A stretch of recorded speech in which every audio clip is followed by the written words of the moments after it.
questions. One is, how come there are any languages at all?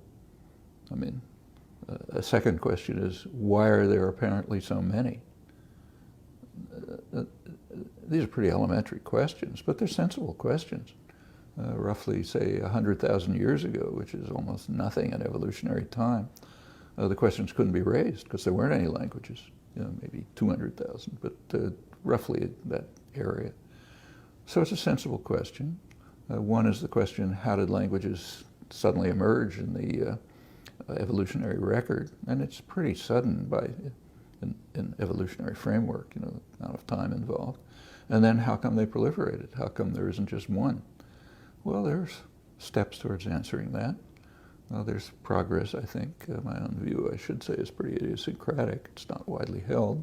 But I think we understand enough about the fundamental computational basis of language to see that to develop a kind of a plausible scenario for how there might have been a reasonably sudden emergence of the fundamental nature of language, and also of why the apparent diversity is pretty superficial.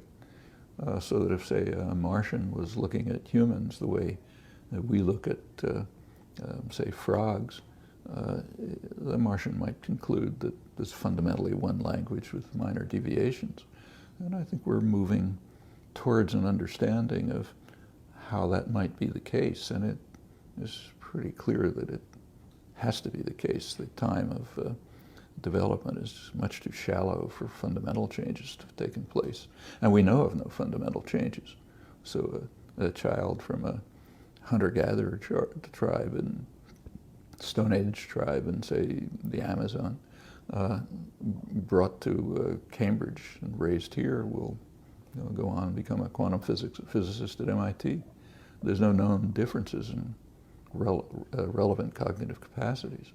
So there's something fundamentally the same about all of us, and it's whatever emerged pretty recently.